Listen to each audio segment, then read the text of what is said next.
جانے کیوں اس کے لیے گولیوں کے زخم سے زیادہ تکلیف دہ تھے۔ فجر نے پیچھے مڑ کر نہیں دیکھا۔ اس کے لیے یہ ایک باب تھا جو بند ہو چکا تھا، یا جیسے اسے زبردستی بند کرنا پڑا تھا۔ حالانکہ اسے تو رئیس گروپ کے ساتھ کام کرنا تھا، برابری کی سطح پر۔ اس کے قرض ہونے کا خوف اور اس خوف سے جنم لینے والی تنہائی کا فیصلہ اس وقت اس کے ہر دوسرے احسان پر حاوی تھا۔ وہ جا رہی تھی اپنے پیچھے ایک الجھا ہوا زخمی رئیس چھوڑ کر، اور اپنے ساتھ اپنے ملکہ ملعون ہونے کا بوجھ لے کر۔ کمرے کا دروازہ کھلا اور پھر بند ہو گیا۔ ہاں، البتہ رئیس جانتا تھا وہ لڑکی اس سے جڑی ہوئی تھی، وہ اسے دور نہیں جا سکتی تھی، اب تو بالکل نہیں۔ ان کی تقدیریں جڑ چکی تھیں۔ کم از کم رئیس اورنگزیب کو تو یہی لگا تھا، وہ پہلی عورت تھی جس نے اسے بچایا تھا، ورنہ عورت ذات سے اسے ہمیشہ موت ہی ملی تھی۔ پھر کیسے وہ دور جا سکتی تھی؟ ہرگز نہیں۔ یہ منظر ہسپتال کے پرسکون کمرے کا تھا، باہر کی دنیا سے کٹا ہوا۔ یہاں صرف مشینوں کی دھیمی بیپ اور کبھی کبھار سٹاف کی سرگوشیاں سنائی دیتی تھیں۔ وہ شاندار فیشن شو جس کی گہما گہمی چند دن قبل عروج پر تھی، اب ایک یاد بن چکا تھا۔ تمام ٹیمیں، تمام بڑے برانڈز سب واپس جا چکے تھے۔ اب اس وسیع و عریض کمرے میں بس دو ہی روحیں موجود تھیں، بستر نیم پر دراز، حملے کے زخموں سے چور رئیس، اس کا وفادار ساتھی مراد، جو رئیس کو کشمگین نگاہوں سے گھور رہا تھا کیونکہ وہ موبائل پر ریلز دیکھتے ہوئے زوردار قہقہے لگا رہا تھا۔ مصنوعی ہنسی۔ عروضہ بھوری رنگت لیے غصے کی وجہ سے مزید سنجیدہ لگ رہی تھی۔ کمرے میں داخل ہوئی، رئیس نے عروضہ کو دیکھا تو اس کی مسکراہٹ اور گہری ہو گئی۔ آؤ عروضہ، دیکھو تو۔ رئیس نے ابھی بات شروع ہی کی تھی، پر اگلی ہی پل اس کی بات حلق میں اٹک گئی۔ عروضہ نے بغیر کوئی لمحہ ضائع کیے اپنا مضبوط ہاتھ اٹھایا اور ایک زوردار مکہ رئیس کی ناک پر مارنا چاہا، مگر رئیس قابل پھرتی سے اس کا ہاتھ پکڑ چکا تھا۔ اس کا جسم درد سے بلبلا اٹھا۔ اس سے پہلے وہ کچھ کہتا، عروضہ نے برق رفتاری سے دوسرا ہاتھ گھمایا اور اس بار مکہ اس کی ناک پر پڑ چکا تھا۔ بیڑا گرک۔ رئیس درد سے بلبلا اٹھا، وہ ناک پکڑ کر بستر پر دھورا ہو گیا تھا۔ عروضہ اسے گھور رہی تھی، اس کی آنکھوں میں کوئی نرمی نہیں تھی۔ وہ رئیس گروپ کی ملازم ضرور تھی، مگر اس رشتے سے کہیں بڑھ کر وہ اس کے والد کے گہرے دوست کی بیٹی تھی۔ اس حقیقت نے رئیس پر ایک خاص حق دے دیا تھا۔ اس کی آواز میں سختی تھی۔ بیڑا گرک، آپ نے کیا ہے جو مجھے بتائے بغیر نکل گئے؟ آپ کو اندازہ بھی ہے کیا ہو سکتا تھا؟ آپ کی جان جا سکتی تھی۔ اس نے ایک گہری سانس لی، اپنی ناراضگی پر قابو پانے کی کوشش کرتے ہوئے، اور پھر ٹھنڈی آواز میں کہا، میں ڈیڈ کو بتاؤں گی، اب بھگتیں۔ رئیس درد سے کر رہا تھا۔ اسے معلوم تھا کہ عروضہ کا ڈیڈ کہنا صرف ایک دھمکی نہیں تھی، اور یہ بات جب اس کے والد تک پہنچے گی تو وہ ایک اور مشکل میں پھنس جائے گا۔ مگر اس وقت اسے صرف اپنی ٹوٹی ہوئی ناک اور چہرے پر اٹھنے والے درد کا احساس تھا۔ وہ جیسے آئی تھی اسی طوفان سے پلٹ گئی۔ اس کے جاتے ہی مراد اپنی جگہ سے اٹھا، اس نے ہاتھ سے تالی بجائی۔ Well done. اس نے رئیس کو دیکھا۔ پہلی بار مجھے یہ ڈیمن اچھی لگی ہے، مزہ آ گیا۔ وہ مزہ لیتے باہر نکل گیا، جبکہ ان کے جاتے ہی رئیس سیدھا ہو بیٹھا، موبائل دور پھینک دیا۔ اب اس کے چہرے پر کوئی ہنسی، کوئی مصنوعی پن نہیں تھا، بلکہ سوچ کی گہری پرچھائیاں تھیں۔ رئیس اورنگزیب آسانی سے کسی کا شکار ہو جائے، اس کا کیا مطلب ہو سکتا ہے؟ اس کا مطلب ہے کہ اس نے خود کو شکار ہونے دیا۔ وہ جانتا تھا ایسا کچھ ہوگا۔ اس نے جان بوجھ کر فجر کا پیچھا کیا تھا تاکہ یہ جان سکے کہ اگر اس پر حملہ ہوا تو وہ صرف فجر سے نہیں، اس سے بھی جڑا ہوگا، اس کا تعلق ماضی سے ہوگا۔ اور اب اسے یقین ہو گیا تھا کہ ان کا دشمن جو بھی تھا وہ مشترکہ تھا۔ اس نے گہری سانس لی اور پھر بیڈ سے نیچے اتر آیا۔ اب ہوگا اصل کھیل شروع، کیونکہ رئیس شکار کے لیے تیار تھا۔ جوزف پیلس کا بیرونی سبزہ زار۔ جوزف پیلس کے وسیع و عریض زمرد سبزہ زار پر ایک خوابناک تقریب کا اہتمام تھا۔ آسمان صاف اور شفاف تھا، ہلکی دھوپ نے ماحول کو ایک سنہری چمک بخشی تھی۔ سبز گھاس پر سفید پھولوں، خصوصاً سفید گلاب اور لیلی کے پھولوں کی کیاریاں اور گملے نہایت نفاست سے سجائے گئے تھے۔ داخلی راستے سے لے کر اسٹیج تک سفید ریشمی کپڑے اور نازک بیلوں سے آرستہ محرابیں بنائی گئی تھیں، جن پر سفید ربن لہرا رہے تھے۔ ہوا میں پھولوں کی میٹھی خوشبو اور ہلکی مدھم موسیقی رچی بسی تھی۔ مہمانوں کے بیٹھنے کے لیے سفید کرسیاں قطاروں میں لگی تھیں، جن پر سفید سیٹن کے کور چڑھے ہوئے تھے۔ مجموعی طور پر ماحول ایک انتہائی پروقار، امیرانہ اور کلاسک کرسچن شادی کی عکاسی کر رہا تھا، جہاں پر ہر چیز ترتیب، خوبصورتی اور نفاست کا نمونہ تھی۔ دور سے آتی موسیقی کی دھن پر ایڈنبرگ کی شوبز انڈسٹری کی نامور شخصیت اپنے بہترین لباس میں ملبوس خوش گپیوں میں مصروف تھی۔ کیمروں کی فلیش لائٹس وقفے وقفے سے چمک رہی تھیں۔ سب کی نظریں اس راستے پر تھیں جہاں سے دلہن نسا جوزف کو آنا تھا۔ اسی اثنا میں سفید عروسی جوڑے میں ملبوس نسا ایک مجسمہ حسن لگ رہی تھی۔ اس کا لباس اعلیٰ درجے کے لیس اور موتیوں سے سجا ہوا تھا اور اس کا چہرہ ایک باریک سفید نقاب کے پیچھے چھپا تھا، مگر اس کی خوبصورتی کے پیچھے ایک گہری اندرونی کشمکش پوشیدہ تھی۔ اس کے قدم من من بھر کے ہو رہے تھے۔ وہ یہ شادی جیکب سے کر رہی تھی جسے وہ قطعاً پسند نہیں کرتی تھی، مگر صرف اپنے باپ، شہر کے مشہور و معروف پروڈیوسر مسٹر جوزف کی محبت، عزت اور ان کی خوشی کے خاطر وہ اس قربانی کے لیے تیار ہوئی تھی۔ حالانکہ دل رو رہا تھا۔ شادی کی شاپنگ کے دوران اسے ایک مال میں پال ملا تھا۔ اس کی آنکھوں میں نسا کے لیے واضح پسندیدگی تھی، جسے نسا نے دیکھ کر بھی نظر انداز کیا تھا، کیونکہ اس کا آپس میں کوئی جوڑ نہیں تھا، کوئی میل نہیں تھا، کوئی نصیب نہیں تھا۔ اس نے دل مار لیا تھا، خود کو سمجھا لیا تھا، اس آس پر کہ شاید جیکب اس کا دل جیت لے، اسے محبت دے۔ چہرے پر مسکراہٹ سجائی ہوئی تھی۔ اس ظاہری مسکراہٹ کے پیچھے اس کی مضطرب نگاہیں ہجوم میں کسی کو تلاش کر رہی تھیں۔ اپنے سوتیلے بھائی ولیم کو 6 ماہ ہو گئے تھے اسے گئے ہوئے۔ 6 ماہ میں اس نے کئی بار ولیم کا نمبر ملایا، مگر ہمیشہ کی طرح بند ملا۔ 6 ماہ سے اس نے اپنی شکل نہیں دکھائی تھی۔ نسا نے غصے میں اسے چلے جانے کو کہا تھا۔ وہ واقعی چلا گیا تھا اور پھر پلٹ کر نہیں آیا۔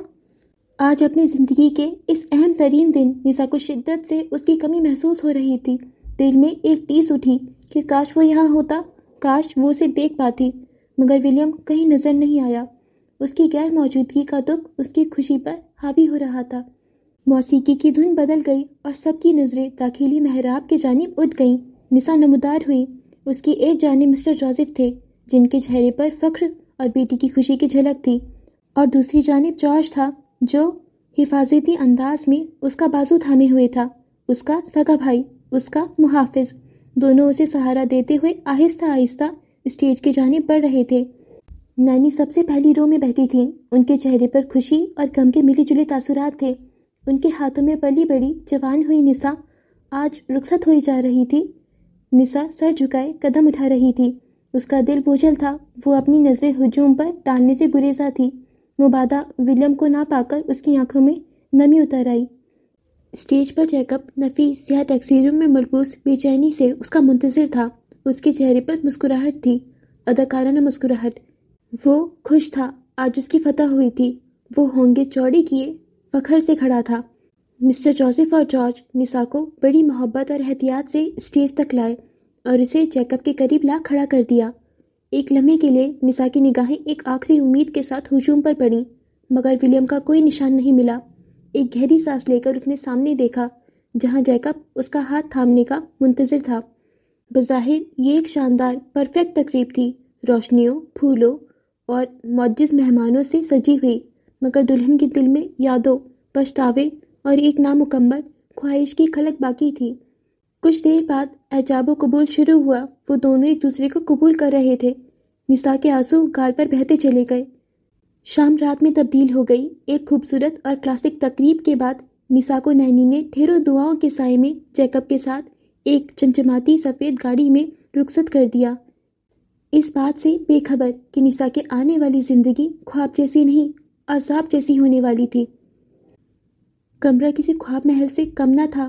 گلاب کی پنکھڑیاں نرم بستر اور چمکدار فرش پر بکھری تھیں۔ خوشبودار موم بتیاں مدھم روشنی بکھیر رہی تھیں، جس سے کمرے میں ایک رومانوی اور سحر انگیز ماحول تھا۔ کونے میں سجے پھولوں کے گلدستے اپنی تازگی اور رنگینی سے کمرے کی خوبصورتی میں اضافہ کر رہے تھے۔ بیچ کمرے میں سجے سبرے دلہن کے بھاری جوڑے اور نازک زیورات میں ملبوس نسا بیٹھی تھی، جسے کوئی گڑیا جیسی بڑی نزاکت سے سجایا گیا ہو۔ اس کی آنکھوں میں ہلکی گھبراہٹ تھی، لیکن اس معصوم چہرے پر آنے والی زندگی کے لیے ایک ننھی سی امید کی کرن بھی جھلملا رہی تھی۔ وہ اپنے شوہر کا انتظار کر رہی تھی، جس سے اس کی شادی ابھی کچھ گھنٹے پہلے ہی ہوئی تھی۔ اسے کیا معلوم تھا کہ یہ سجاوٹ، یہ خوشبو، یہ انتظار سب ایک خوفناک طوفان کا پیش خیمہ ہے۔ دروازہ کھلا اور جیکب اندر داخل ہوا۔ وہ کوئی عام دولہا نہیں تھا، اس کی چال میں اکڑ تھی، آنکھوں میں گہرا سناٹا اور چہرے پر ایک ایسی زرد مہری جو اس لمحے کی گرم جوشی سے قطعی میل نہیں کھاتی تھی۔ اس نے ایک نظر کمرے پر ڈالی جیسے کسی غیر مانوس جگہ میں آ گیا ہو، پھر اس کی نظریں نساء پر پڑی۔ اس کی آنکھوں میں ایک پل کے لیے بھی وہ چمک نہیں آئی جو کسی شوہر کی اپنی دلہن کو دیکھ کر آتی ہے۔ اس کی نظروں میں نفرت تھی، حقارت تھی اور ایک گہرا انتقام تھا۔ وہ نساء کے قریب آیا اور بغیر کچھ کہے اس کے پہلو میں بیٹھ گیا۔ نساء نے سہم کر نظریں اٹھائیں۔ اس کی نظروں میں سوال تھا۔ جیکب نے کوئی جواب نہیں دیا، بس اسے دیکھتا رہا۔ اس کی نظروں میں ماضی کے سائے ناچ رہے تھے، اپنے باپ کی ناکامی، نساء کے باپ کی بڑھتی ہوئی شہرت، ولیم سے ملی تذلیل اور نینسی کا چہرہ جو اس سے شادی نہ کرنے کے خاطر موت کو گلے لگا گئی تھی۔ ان تمام تلخ حقیقتوں کا زہر اس کی رگوں میں دوڑ رہا تھا، اور پھر بغیر کسی وارننگ کے اس کا ہاتھ اٹھا اور پوری قوت سے نساء کے گال پر پڑا۔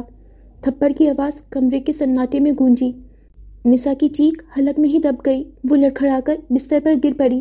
اس کا گال سرخ ہو گیا، آنکھوں سے بے اختیار آنسو بہنے لگے۔ جیکب! اس نے گال پر ہاتھ رکھتے بے یقینی سے اسے دیکھا۔ وہ اس کے لیے قطعی تیار نہیں تھی۔ جیکب کی آواز گونجی، سرد اور پتھریلی، یہ کوئی شادی نہیں ہے۔ اس کے لہجے میں اتنی نفرت تھی کہ جیسے ہر لفظ نساء پر ایک پتھر بن کر گر رہا ہو۔ یہ صرف بدلہ ہے، تمہارے باپ اور ان بھائیوں سے بدلہ جنہوں نے ہمیں پیچھے دھکیلا۔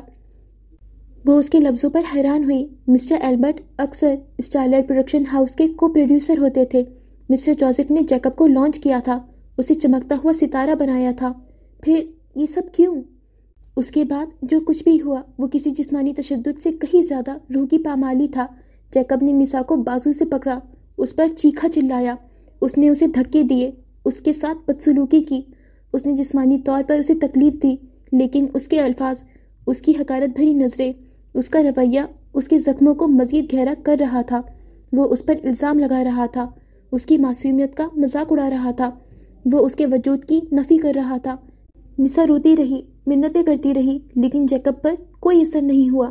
وہ انتقام کی آگ میں جل رہا تھا اور نساء اس آگ کا پہلا ایندھن تھی۔ اس نے اس کے جسم پر اتنے تشدد کے نشان چھوڑے، لیکن سب سے بڑھ کر اس نے اس کی روح کو تار تار کر دیا تھا۔ اس رات محبت، امید اور معصومیت اس کمرے میں دم توڑ گئی۔ اگلی صبح جب سورج کی پہلی کرنیں کمرے میں داخل ہوئی تو سجاوٹ بے معنی لگ رہی تھی۔ جیکب جاگ چکا تھا، نساء بستر پر اوندھے منہ پڑی تھی۔ جب وہ اٹھی اور باتھ روم میں جا کر آئینے میں خود کو دیکھا تو ایک لمحے کے لیے پہچان ہی نہ سکی۔ سوجی ہوئی آنکھیں، ہونٹوں کے کونے پر زخم، گال پر گہرے نیل کا نشان، بکھرے بال اور چہرے پر موت جیسی سردی۔ وہ اپنی حالت دیکھ کر دوبارہ پھوٹ پھوٹ کر روتی۔ ڈیڈ، نینی، جارج، ولیم، اس کی کھٹی کھٹی سسکیاں باتھ روم میں گونج گئیں۔ وہ منہ پر ہاتھ رکھے رو رہی تھی۔ بے طرح، بے مول ایڈنبرگ کے مشہور پروڈیوسر اور نامور شخصیت مسٹر جوزف کی شہزادیوں جیسی بیٹی اپنی بے قدری پر کھٹ کھٹ کر رو رہی تھی۔ اس کے جسم پر تو جیکب کے تشدد کے داغ صاف نمایاں تھے، ہر کوئی دیکھ سکتا تھا، لیکن اس کی روح پر جو زخم لگے تھے، جو نشانات جیکب نے اس کے اندر چھوڑے تھے، اس کی معصومیت جو قتل ہوئی تھی، اس کا اعتماد جو اشپاش ہوا تھا، وہ کوئی نہیں دیکھ سکتا تھا۔ وہ نشانات اس کے دل کی گہرائیوں میں چھپ گئے تھے، جو شاید ساری عمر بھرنے والے نہیں تھے۔ وہ زندہ تھی، سانس لے رہی تھی، لیکن اس کی روح اس کمرے میں اس بدلے کی رات مر چکی تھی۔ اسٹارلائٹ اسٹوڈیو فلم سیٹ۔ اسٹارلائٹ اسٹوڈیو کا پروڈکشن ہاؤس اس وقت مکمل خاموشی اور گہری سنسناہٹ میں ڈوبا ہوا تھا۔ تیز روشنیوں کا جھرمٹ ہیروئن جانی رابرٹ پر مرکوز تھا، جو فرش پر بکھری پڑی تھی۔ اس کے سامنے ایک بے جان جسم پڑا تھا جو یقیناً فلم کا ایک حصہ تھا، لیکن اس وقت وہ محض ایک پراپ نہیں لگ رہا تھا۔ کیمرہ وزنی اور خاموش بتیوں کی طرح اپنی جگہوں پر جمے تھے۔ عملے کے افراد اپنی سانسیں روکے کھڑے تھے۔ سب کی نظریں چینی پر تھیں۔ چینی آنسوؤں کے سیلاب میں ڈوبی ہوئی تھی۔ اس کا میک اپ کچھ دیر پہلے تک پرفیکٹ تھا، اب آنسوؤں اور سسکیوں سے خراب ہو رہا تھا۔ وہ اس بے جان جسم پر جھکی ہوئی تھی، اس کے کندھے ہچکیوں سے ہل رہے تھے اور اس کے منہ سے کربناک آوازیں نکل رہی تھیں۔ سین یہ تھا کہ اس کا کردار اپنی محبت کو دھوکہ دینے کے بعد اس کی موت پر پچھتاوے کے آنسو بہا رہا ہے۔ اس کی مخبری کی وجہ سے اس کی محبت کو جان سے ہاتھ دھونا پڑا تھا۔ یہ ایک انتہائی جذباتی اور مشکل سین تھا، لیکن جو لوگ جینی کو جانتے تھے، خاص طور پر ڈائریکٹر جارج، وہ جانتا تھا کہ یہ صرف اداکاری نہیں تھی۔ جینی کے آنسو حقیقی تھے، اس کا پچھتاوا سچا تھا۔ یہ سین جو اس کی فلمی کہانی کا حصہ تھا، اس کی اپنی خوفناک حقیقت کا آئینہ تھا۔ کیمرے کے پیچھے مانیٹر پر نظریں جمائے جارج کھڑا تھا۔ اس کے چہرے پر کوئی تاثر نہیں تھا، لیکن اس کی آنکھوں میں ایک گہرا درد چھپا تھا۔ وہ جینی کو روتے ہوئے دیکھ رہا تھا، اس کے کرب کو محسوس کر رہا تھا، اور اس کے اندر سب کچھ ٹوٹ پھوٹ رہا تھا۔ ہر سسکی، ہر آنسو اسے ماضی کے اس لمحے میں واپس لے جا رہا تھا جب جینی نے ولیم کے اعتماد کو پامال کیا تھا۔ ولیم نے جینی پر آنکھیں بند کر کے بھروسہ کیا، اور آج ایک تہہ خانے کی تاریکی میں قید تھا، اور یہ سب جینی کی مخبری کی وجہ سے ہوا تھا۔ جارج کے لیے سین دیکھنا جان لیوا تھا۔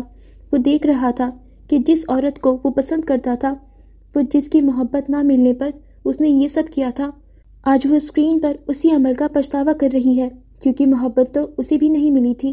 ہاں، البتہ اعتماد کا ایک رشتہ تھا جو جا چکا تھا۔ وہ جانتا تھا کہ جینی کا درد حقیقی ہے، لیکن یہ درد اس درد کے مقابلے میں کچھ بھی نہیں تھا جو ولیم سہ رہا تھا، یا وہ درد جو جارج کے دل میں تھا۔ وہ اسے ہدایت دے رہا تھا، اس سے پرفارمنس نکلوا رہا تھا، لیکن ہر لفظ اس کے گلے میں پھنس رہا تھا۔ جارج کا دماغ ایک بھنور بن گیا تھا۔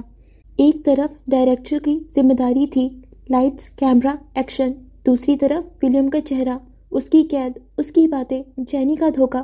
وہ اسے کیمرے کی آنکھ سے دیکھ رہا تھا، اور ساتھ ہی اپنے ذہن کی آنکھ سے حقیقی منظر دیکھ رہا تھا۔ جینی کی ہنستی ہوئی صورت، ولیم کا اس پر اندھا اعتماد، اور پھر سب کچھ ختم ہو جانے کا لمحہ۔ مجھے معاف کر دو، مجھے معاف کر دو۔ جینی کا رونا مزید تیز ہو گیا۔ وہ پوری طرح سے سین میں ڈوبی ہوئی تھی، یا شاید اپنی ہی حقیقت کے بوجھ تلے دبی ہوئی تھی۔ اس کے آنسو فرش پر گر رہے تھے، جیسے اس کی روح سے چھلنی ہو کر باہر آ رہے ہوں۔ جارج کی مٹھی پھنچ گئی، وہ چیخنا چاہتا تھا، بس کرو، مت رو، مجھے تکلیف ہو رہی ہے، لیکن اس کا پیشہ ورانہ نفس اسے روکے ہوئے تھا۔ وہ صرف مانیٹر پر اس المناک منظر کو دیکھ سکتا تھا جس میں اداکار حقیقی درد محسوس کر رہے تھے، اور ڈائریکٹر خاموشی سے مر رہا تھا۔ ہر گزرتے پل کے ساتھ جارج کے اندر درد کی لہریں اٹھ رہی تھیں۔ وہ ایک ایسا سین ڈائریکٹ کر رہا تھا جو اس کی اپنی زندگی کا سب سے بڑا سانحہ تھا۔ جینی کا ہر آنسو، ہر سسکی، اس کے بھائی کی قید اور اس کے اپنے کرب کی یاد دہانی تھی۔ وہ محسوس کر رہا تھا جیسے اس کا دل سینے میں ٹوٹ رہا ہو۔ بالآخر جب سین اپنے عروج پر پہنچ گیا اور جینی کا رونا ناقابل برداشت ہو گیا، جارج نے ایک لمحی بھاری سانس لی اور کسی طرح اپنے آپ کو سنبھالتے ہوئے کہا، کٹ۔ آواز معمول سے زیادہ سخت اور کرک تھی۔ لائٹس فوراً مدھم ہوئیں، عملے کے افراد حرکت میں آ گئے، لیکن جینی وہیں فرش پر پڑی رہی، ہچکیاں لیتی رہی۔ جارج نے مانیٹر سے نظریں ہٹائیں اور تیزی سے وہاں سے ہٹ گیا۔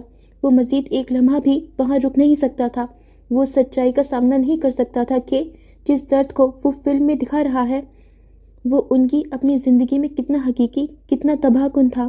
اسٹوڈیو کی روشنیاں اب اسے اور بھی خالی اور سرد محسوس ہو رہی تھیں، جیسے وہ اس گہرے تاریک تہہ خانے کی طرح جہاں اس کا ولیم قید تھا۔ فلم سٹی کی خیمہ خیمی اب سمٹنے لگی تھی۔ لائٹس آہستہ آہستہ بجھ رہی تھیں، عملہ ساز و سامان سمیٹ رہا تھا، مگر ایک کونے میں جہاں روشنی بامشکل پہنچ رہی تھی، دو وجود ساکت بیٹھے تھے۔ یہ جارج اور جینی تھے۔ سیٹ پر بکھری چیزیں، ادھورے سیٹ کے پرزے اور تاروں کے الجھے گچھے ان کے ارد گرد ایک بے ترتیب ویران سا ماحول بنا رہے تھے جو ان کے اندر کی الجھن اور ویرانی کا عکاس تھے۔ جینی ابھی تک مکمل طور پر سنبھلی نہیں تھی۔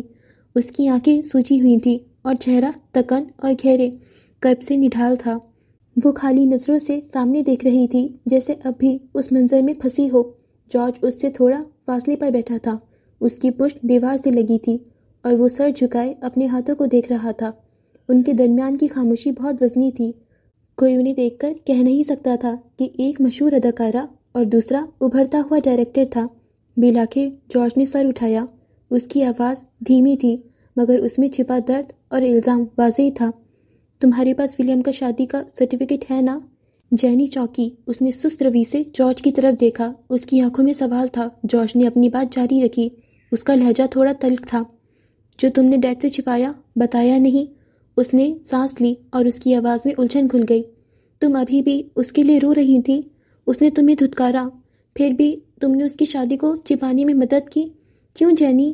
کیوں کیا تم نے ایسا؟ جینی نے نظریں جھکا لیں. اس نے اپنے ٹوٹے ہوئے لبوں پر زبان پھیری جیسے الفاظ تلاش کر رہی ہو. جب وہ بولی تو اس کی آواز کمزور تھی مگر اس میں ایک عزم تھا. ولیم بے قصور ہے، میں اس کے لیے نہیں، خود پر رو رہی تھی. اس نے جارج کی آنکھوں میں دیکھا اور اب اس کی آواز میں تلخ سچائی تھی. میں جانتی ہوں تم مجھے پسند کرتے ہو جارج. میں یہ بھی جانتی ہوں کہ وہ جہاں بھی ہے اسے وہاں پہنچانے میں تمہارا ہاتھ ہے. ایک لمحے کا توقف آیا. لیکن ولیم مجھ سے محبت نہیں کرتا، اسے اپنی بیوی عزیز ہے. جارج یوں ہی خاموش بیٹھا رہا جیسے لب سل گئے ہوں. 2 ماہ ہو گئے تھے نسا کی شادی کو اور وہ بامشکل 2 بار ملنے آئی تھی. جیکب اسے آنے ہی نہیں دیتا تھا. یوں تو نسا نے کچھ نہیں بتایا تھا پر وہ مکمل طور پر بدل گئی تھی. جوزف پیلس گہری خاموشی اور اندھیرے میں ڈوب گیا تھا اور اس خاموشی میں جارج کا دل بھی. جینی کا لہجہ مزید دھیما ہو گیا. اس نے مجھے ایک راز دیا تھا، اس کی شادی کا راز جو مجھے کسی کو نہیں بتانا چاہیے تھا. اس کی آنکھوں میں ایک بار پھر آنسو بھر آئے. میں نے وہ راز افشا کیا، اس کی مخبری کی اور اسے کھو دیا ہمیشہ کے لیے، اس کے اعتماد کو بھی. اس نے اپنا چہرہ ہاتھوں میں چھپا لیا. ایک دبی ہوئی سسکی اس کے وجود سے نکلی. وہ ضمیر کا بوجھ اٹھا کر تھک گئی تھی. مسٹر جوزف سے بدلہ لینے کی آگ میں وہ خود جھلس گئی تھی. پھر اس نے دوبارہ جارج کی طرف دیکھا.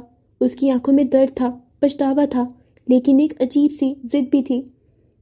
مگر پتہ نہیں کیوں میں آج بھی اس کی امانت کی حفاظت کر رہی ہوں. اس نے آ بھری. وہ مجھے عزیز ہے کیونکہ وہ خالص دل کا انسان ہے. اس دنیا کی گندگی اسے چھو نہیں سکی. جینی نے سیدھے جارج کی آنکھوں میں دیکھتے ہوئے آخری حربہ استعمال کیا. اس کی آواز میں درد، التجا اور مایوسی تھی، لیکن وہ نہیں جانتی تھی اس دنیا کی گندگی نے اسے داغ داغ کر دیا تھا. وہ ہم سب کے ساتھ مخلص تھا. وہ تمہارے لیے مخلص تھا، نسا کے لیے، میرے لیے، سب کے لیے. وہ سب کے لیے سٹینڈ لیتا تھا اور مجھے دکھ ہے ہمیں کوئی بھی اس کا ساتھ نہیں دے پایا. ہم کس قدر بزدل نکلے جارج، ہم بزدل نکلے. اس کے الفاظ جارج کو جھنجھوڑ رہے تھے. ولیم بے قصور ہے جارج، وہ جہاں بھی ہے اسے وہاں سے رہائی صرف تم دلا سکتے ہو. اس نے ایک لمحہ ہچکچایا پھر تمام بندھن توڑ کر بولی، تم چاہتے ہو میں تم سے شادی کروں؟ اس کے ہونٹوں پر ایک کربناک مسکراہٹ آئی. میں تم سے شادی کر لوں گی تم سے شادی. بس اسے جانے دو، ولیم کو رہا کر دو. جینی کی یہ الفاظ اس کونے کی خاموشی میں بم کی طرح پھٹے. جارج جو سر جھکائے بیٹھا تھا اس کا سر فوراً اٹھا. اس کی آنکھیں حیرت، صدمے اور ایک ناقابل یقین کرب سے پھیل گئیں. اس کے چہرے کا رنگ اڑ گیا. وہ جینی کو دیکھتا رہا جیسے اسے یقین نہ آ رہا ہو. اس کی زبان گنگ ہو گئی.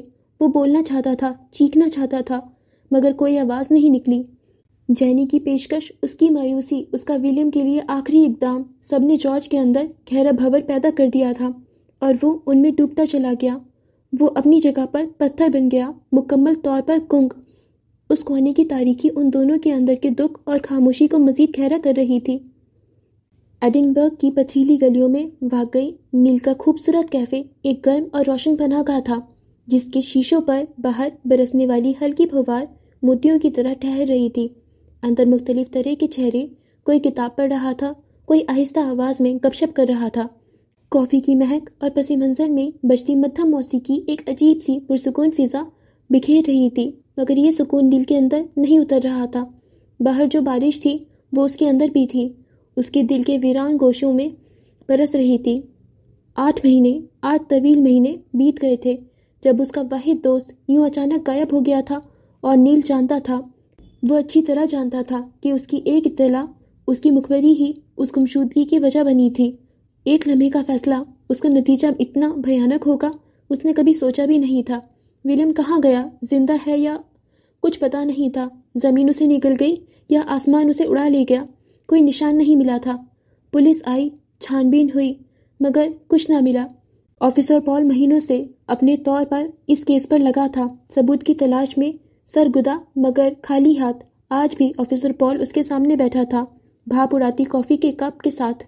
ولیم کے بارے میں پوچھ گچھ کر رہا تھا.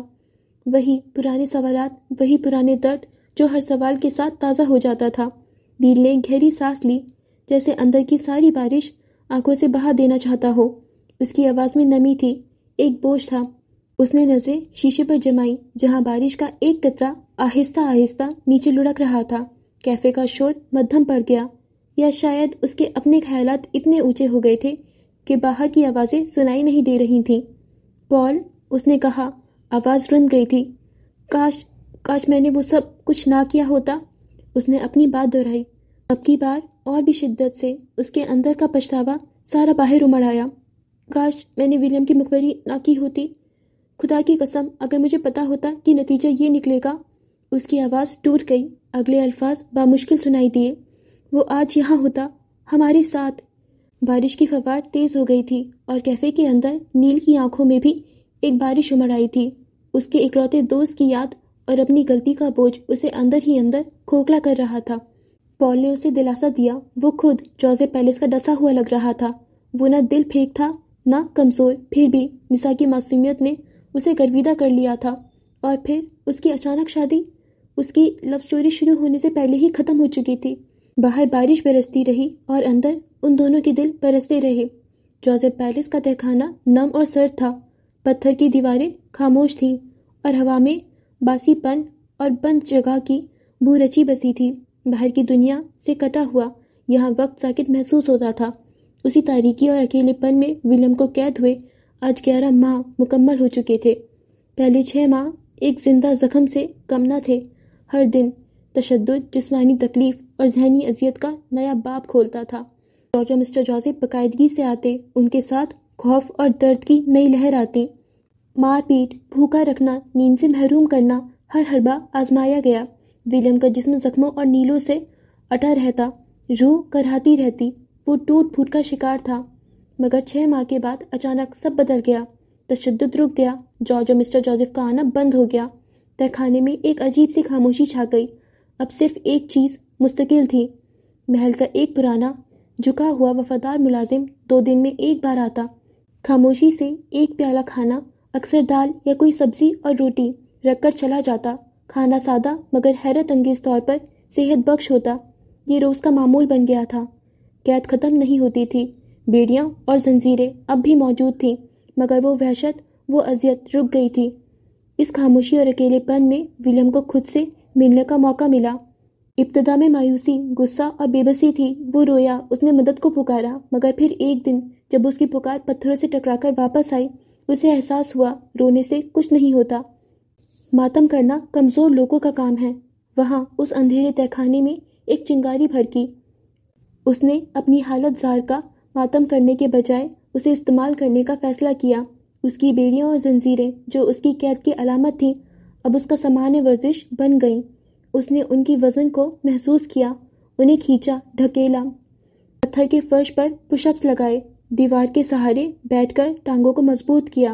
اس کے نازک جسم میں سختی آنے لگی، پٹھے ابھرنے لگے۔ اس کے جسم پر موجود کپڑے وقت کے ساتھ ساتھ پھٹ کر چیتھڑے بن چکے تھے، جو اب اس کی مضبوط جسم کو پوری طرح ڈھانپ بھی نہیں رہے تھے۔ وہ دبلا پتلا معصوم نوجوان ولیم اب ختم ہو چکا تھا۔ اس درد، اس تنہائی، اس ایمان اور اس ورزش نے اسے دوبارہ جنم دیا تھا۔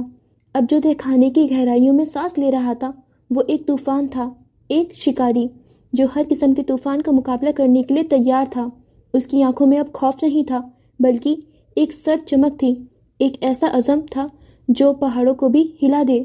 اس کے بائیں گال پر ٹاکوں کے نشان اب بدصورتی کا داغ نہیں تھا، بلکہ اس کی بقا اور اس کی طاقت کی علامت تھا۔ دن رات اس کی ریاضت جاری تھی۔ جسمانی مشقت کے ساتھ ساتھ اس نے ذہنی طور پر بھی خود کو مضبوط کیا، اپنے جذبات پر قابو پایا، غصے اور مایوسی کو عزم اور حوصلے میں بدلا۔ اس نے اپنی ذہنی بیماری پر قابو پا لیا۔ نینسی اب نہیں آتی تھی۔ فجر کی ایک فون کال نے اسے زندگی کی نئی سمت دے دی تھی۔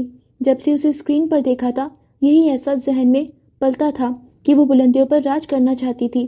وہاں اس کی حفاظت کون کرے؟ سیدھا سادہ ولیم جوزف؟ کبھی نہیں۔ اسے مضبوط بننا ہی ہوگا۔ اور پھر ایک دن جب 8 مہینے قید میں گزر گئے، اسے کھانے کے ساتھ ایک پرچی ملی۔ اس پر کچھ لکھا تھا، "You are not alone. Your God has not abandoned you." القرآن۔ ان الفاظ میں ایسا کچھ تھا کہ اس کی ساری حسیات جاگ اٹھی، جیسے جسم میں ایک نئی روح بھر گئی ہو۔ کئی مہینوں اس صبر آزما ریاضت نے کمال کر دیا تھا۔ اس کے چہرے پر اب بھی پرانے زخموں کے ٹاکوں کے مدھم نشان تھے، اس تکلیف کی یاد دہانی جو وہ سہ چکا تھا، مگر اس کا جسم اب فولاد بن چکا تھا۔ ہر پٹھا تنا ہوا، مضبوط اور چٹان کی طرح سخت، کمر سیدھی، کندھے چوڑے، وہ چلتا ہوا ایک پوشیدہ طاقت کا احساس ہوتا۔ اس نے اپنی قید کو اپنی سب سے بڑی طاقت بنا لیا۔ جوزف پیلس کا تہخانہ اب صرف اس کی جیل نہیں تھا، یہ اس کی تربیت گاہ بھی تھا۔ وہ باہر جانے کے لیے تیار ہو رہا تھا، پہلے سے کہیں زیادہ طاقتور، پہلے سے کئی زیادہ عزم لیے ہوئے، ایک ایسے شخص کے روپ میں جس نے تاریکی کو اپنا ہتھیار بنا لیا تھا۔ وہ اب سیدھا سادہ ولیم نہیں تھا، وہ اب ولی تھا، وہ ولی جو لڑتا نہیں، تباہ کرتا تھا۔ شان سے کھڑا جوزف پیلس اب خاموشی کی آماج کا بنا ہوا تھا۔ نیسا کے جانے کے بعد یہ پیلس ویران ہو چکا تھا۔ یہاں کی خاموشی ڈستی تھی، البتہ آج کچھ چہل پہل نظر آ رہی تھی، کیونکہ مسٹر جوزف اور جارج شوٹنگ سے لوٹ آئے تھے۔ مسٹر جوزف تو آتے جاتے رہتے تھے، لیکن جارج کافی مہینوں بعد لوٹا تھا۔ ان کی فلم مکمل ہو چکی تھی اور یہ کوئی معمولی بات نہیں تھی۔ وہ اس وقت پیلس میں نہیں تھا، البتہ مسٹر جوزف اپنے مطالعہ کے کمرے میں بیٹھے تھے، جو مہنگی لکڑی کے فرنیچر، نایاب کتابوں اور جدید ترین ٹیکنالوجی سے سجا ہوا تھا۔ وہ سگار سلگا رہے تھے، ان کے چہرہ بے تاثر تھا۔ اسی اثنا میں دروازے پر دستک ہوئی۔ مسٹر جوزف نے اجازت دی۔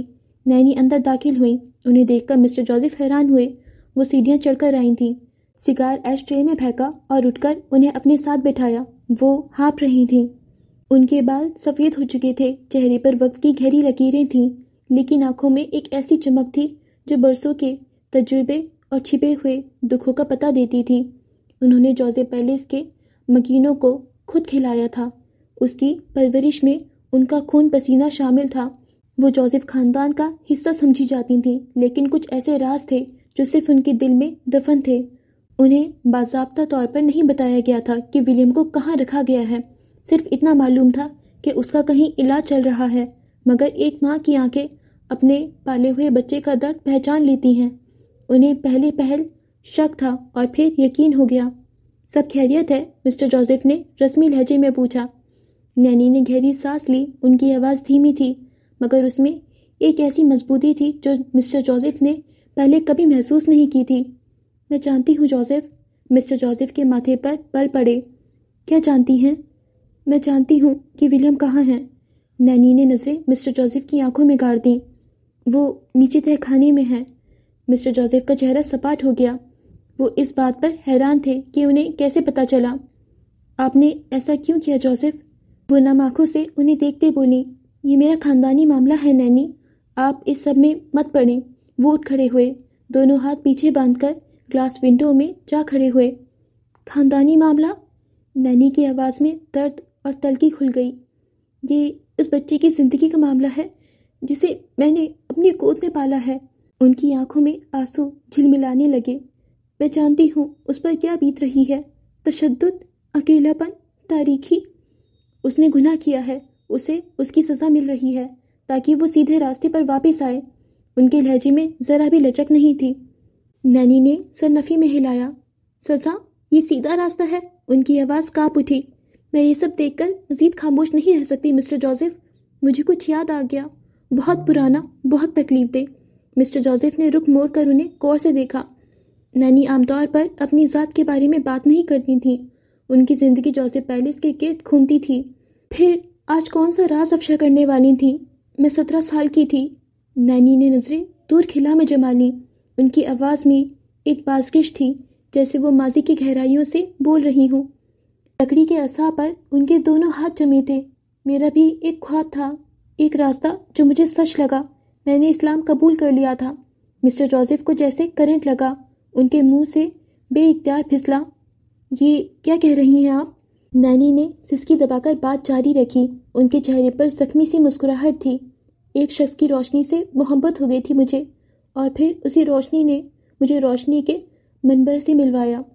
میں نے اپنا نام فاطمہ رکھا تھا، ایک ایسی شناخت جو میں نے خود چنی تھی، جو میرے دل نے قبول کی تھی، لیکن میرے گھر والے، ان کے لیے یہ خاندان کی بے عزتی تھی۔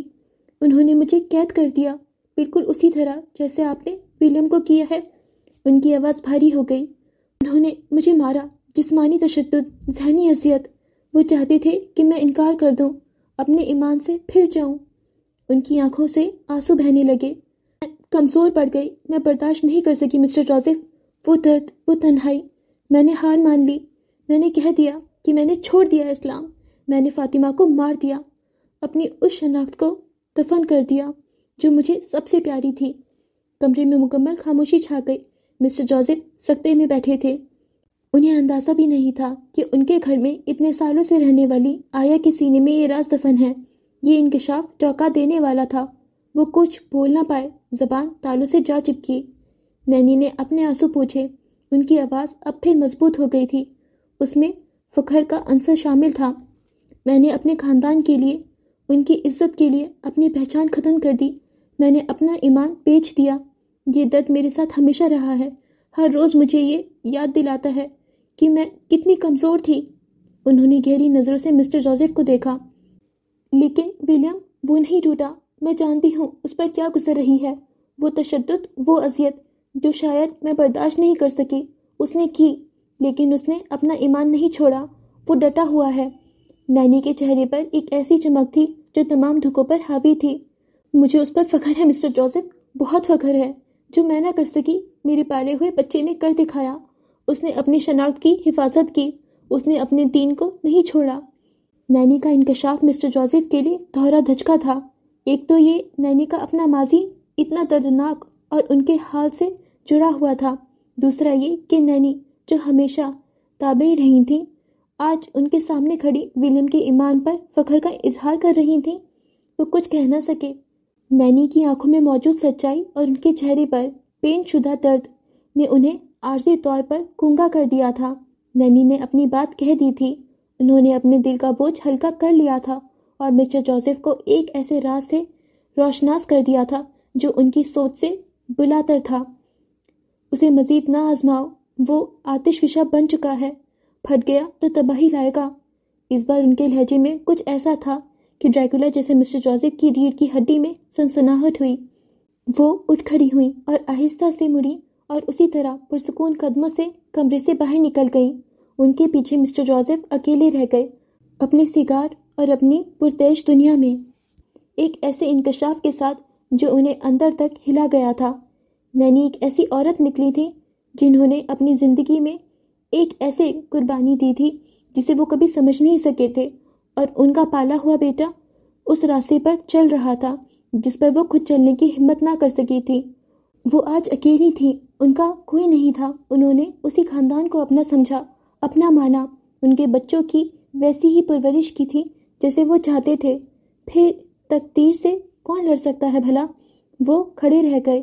آج کی رات ان کی پھر سے آنکھوں میں کٹنے والی تھی۔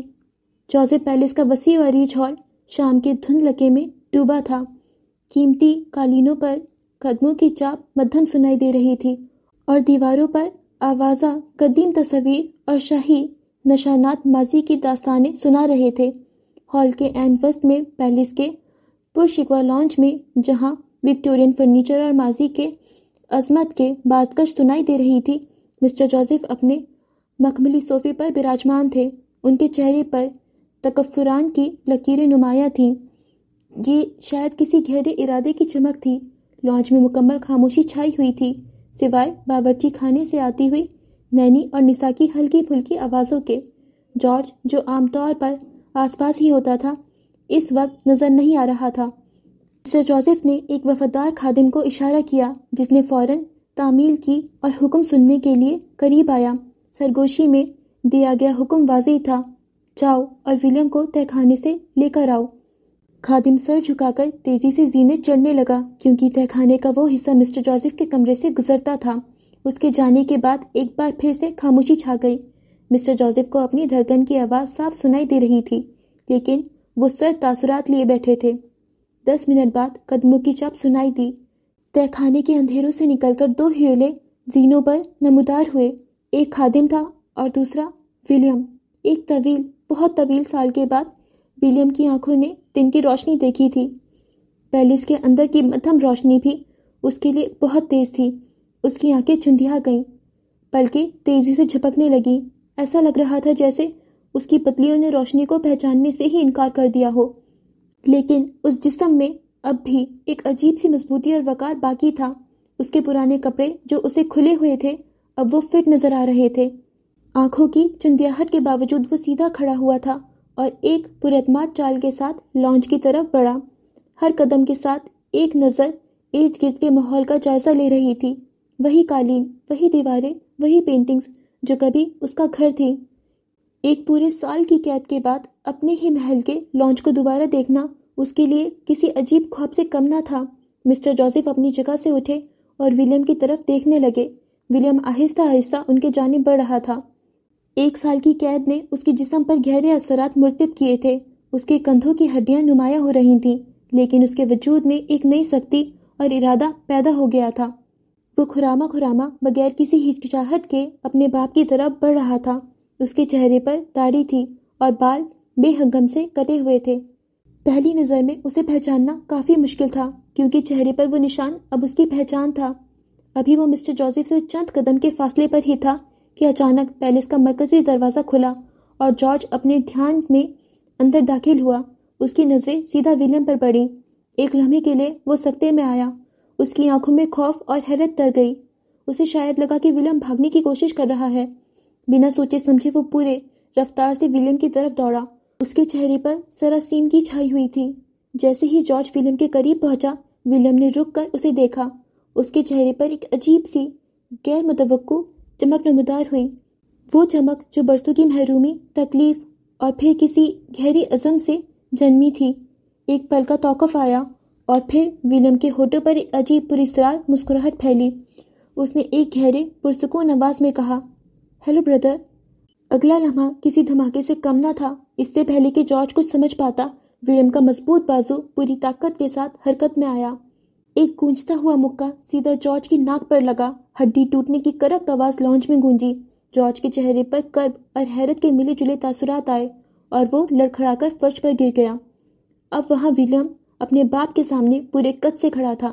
اس کا جسم ایک فولادی ارادے اور پوشیدہ طاقت کا اظہار کر رہا تھا۔ مسٹر جوزف نے اپنے بیٹے کے مضبوط جسم اور اس کی آنکھوں میں بھری چمک کو دیکھا۔ اس کے اندر ایک سنسنی خیز لہر دوڑ گئی۔ یہ ان کا بیٹا تھا جو 1 سال کی قید کے بعد ٹوٹا نہیں تھا، بلکہ مزید سخت اور خطرناک بن کر لوٹا تھا۔ لانچ میں خاموشی چھا گئی۔ صرف جارج کے کہرانے کی آواز اس سکون کو توڑ رہی تھی جو اس غیر متوقع اور پرتشدد تصادم کے بعد طاری ہوا تھا۔ وہ دونوں آمنے سامنے کھڑے تھے، دھڑکتے ہوئے دل لیے۔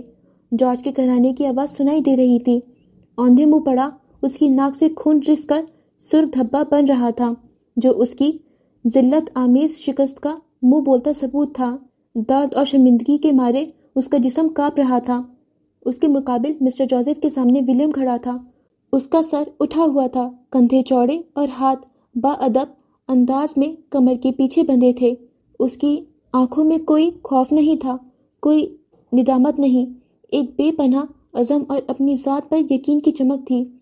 وہ اپنے باپ کا احترام کرتا تھا، ان کی حیثیت اور مرتبے کا پاس رکھتا تھا، مگر وہ ان کا غلام نہیں تھا۔ اس کا کھڑا ہونا، اس کا انداز، سب کچھ اس کی آزاد روح اور غیر متزلزل ارادے کی گواہی دے رہا تھا۔ مسٹر جوزف اپنے شاہانہ انداز میں کھڑے تھے۔ ان کے چہرے پر سختی اور آنکھوں میں سرد پن تھا۔ ان کی آواز ہال کی خاموشی میں گونجی، بھاری آواز، تمہیں قید سے رہائی دی ہے، آزاد نہیں کیا۔ ان کے الفاظ ولیم کے وجود سے ٹکرائے، مگر اسے متزلزل نہیں کر سکے۔ ولیم کے ہونٹوں پر ایک معنی خیز مسکراہٹ پھیلی جو بیک وقت تحقیر آمیز اور پرسکون تھی۔ اس نے گہری سانس لی اور اس کی آواز ہال میں ایک ارتعاش پیدا کر گئی، مضبوط اور پراعتماد۔ آپ کو لگتا ہے ڈیڈ، یہ زنجیریں، یہ بیڑیاں، یہ جوزف پیلس کی بلند و بالا دیواریں مجھے بھاگنے سے روک سکتی تھیں؟ اس کی نظریں ایک لمحے کے لیے چھت پر گھومی، گویا وہ قید کے ان دنوں کو یاد کر رہا ہو۔ میں نے وہ قید خود چنی، ہاں خود چنی، کیونکہ یہ ضروری تھا۔ اس کی آواز میں ایک گہرا راز بنا تھا۔ میرے ایمان کے لیے ضروری تھا۔ ان الفاظوں کو سنتے ہی مسٹر جوزف کی بھویں تن گئی۔ ولیم نے ایک قدم آگے بڑھایا۔ اس کی آنکھوں کی چمک اور تیز ہو گئی، اور میں کامیاب ٹھہرا۔ اس کے لہجے میں فتح کا یقین تھا۔ کتھئی آنکھوں کی چمک ناقابل شکست تھی۔ اس قید نے اسے توڑا نہیں تھا، بلکہ کندن بنا دیا تھا۔ اس نے اس آزمائش سے وہ پایا تھا جس کی اسے تلاش تھی۔ پھر اس کی نظر مسٹر جوزف کے چہرے پر جم گئی اور اس کے لہجے میں ایک افسوسناک نرمی آئی۔ پر افسوس، آپ جیت نہ پائے۔ یہ حملہ ایک تلوار کی طرح مسٹر جوزف کے دل میں پیوست ہو گیا۔ وہ کس چیز میں ہار گئے تھے؟ ولیم کی آزادی، اس کے ایمان، یا اس کے کنٹرول میں جو وہ ہمیشہ سے اس پر رکھنا چاہتے تھے؟ ہال میں ایک گہرا سکوت چھا گیا۔ فرش پر پڑا جارج، کھڑا ولیم اور ان کے سامنے کھڑے مسٹر جوزف، تینوں ایک ہی منظر کا حصہ تھے، مگر تینوں کی دنیا الگ تھی۔ ولیم کی آنکھوں میں ایک نئے صبح کا اجالا تھا، جبکہ مسٹر جوزف کے چہرے پر غروب ہوتے سورج کی سرخی تھی۔ جوزف پیلس کی دیواریں اس رات ایک ایسی کہانی کی خاموش گواہ بنی جہاں قید نے آزادی کو جنم دیا اور فتح نے شکست کا ماتم کیا۔ لیکن تمہیں مجھے جیتنا ہوگا، تم کہیں نہیں جا سکتے۔ مسٹر جوزف خود ایک قدم آگے آئے۔ تمہیں اس لڑکی کے پاس جانا ہے نا؟ مسٹر جوزف کی آنکھوں میں چمک ابھری۔ ہر روز یہاں آؤ، بھیک مانگو، جب تک مجھے جیت نہ پاؤ۔ مجھے جیت کر دکھاؤ ولیم، مجھے جیت کر جاؤ۔ انہوں نے اسے اگلے امتحان میں ڈالا۔ جارج اب اٹھنے کی کوشش کر رہا تھا۔ اس سے پہلے کوئی کچھ جواب دیتا اچانک ایک نسوانی چیخ ابھری۔ نسا، جو آوازوں کو سنتے ہوئے کچن سے باہر نکلی تھی، کچھ دیر سمجھنے کی کوشش کرتی رہی آخر ہوا کیا ہے۔ پھر ولیم کی آواز پہچانتے ہی اس کی چیخ ابھری۔ وہ اپنے منہ پر ہاتھ رکھے کھڑی تھی، پھٹی پٹی نگاہوں سے اسے دیکھ رہی تھی۔ ولیم نے رک پلٹ کر اسے دیکھا اور اس کی آنکھوں میں نرمی اود آئی۔ نسا کے لیے، بہن کے لیے، ایک عورت کے لیے، اور اگلے ہی پل نسا بھاگتے ہوئے اس کے جانب بڑھی۔ مسٹر جوزف خاموشی سے اس کے پیچھے سے گزرتے ہوئے زینوں کے جانب بڑھ گئے۔ وہ اپنے کمرے میں جا رہے تھے، گلے میں جیسے کانٹے اگائے تھے، سرد آنکھوں میں اب نمی تیر رہی تھی، لیکن ان کے جبڑے بھیجے ہوئے تھے۔ وہ سیڑھیاں چڑھتے ہوئے اوپر کہیں غائب ہو گئے، جبکہ نسا اب ولیم کے گلے لگے زوروں قطار رو رہی تھی۔ تم کہاں چلے گئے تھے ولیم؟ تم کہاں چلے گئے تھے؟ وہ رو رہی تھی، سسک رہی تھی۔ ولیم کے لیے اسے سنبھالنا مشکل ہو گیا تھا۔ نسا کی رونے کی آوازیں سن کر نینی باہر آئیں اور ولیم کو دیکھ کر ساکت رہ گئیں۔ وہ اپنی جگہ پر جم سی گئی تھیں، ان کی آنکھوں میں نمی ابھری۔ وہ منہ بھیجے خود کو رونے سے روک رہی تھیں۔ جارج نے ایک طائرانہ نظر ان پر ڈالی۔ اپنا آپ اضافی لگ رہا تھا۔ ناک کی تکلیف کھوپڑی تک پھیل گئی تھی اور پھر وہ ناک پر ہاتھ رکھتے باہر کی جانب بڑھ گیا۔ ولیم نے نینی کو دیکھا اور پھر اس کے چہرے پر شفیق مسکراہٹ ابھری۔ نینی، وہ انہیں محبت سے پکارتا ان کے جانب بڑھا۔ وہ نینی کو اپنے مضبوط بازوؤں میں لیے کھڑا تھا، جبکہ نینی جانے کتنے سالوں بعد یوں پھوٹ پھوٹ کر روئی تھیں۔ اکیلے ولیم کے لیے ان دونوں کو سنبھالنا دنیا کا سب سے مشکل کام بن گیا تھا۔ شان سے کھڑا جوزف پیلس، جو خشک ہوا تھا، آج یہ منظر دیکھ کر نم آنکھوں سے ہنس دیا۔ آس پاس کہیں بھاگتی نینسی یہ دیکھ کر مسکرا دی۔ ہوا میں ایک عجیب ہی سرگوشی کر رہی تھی۔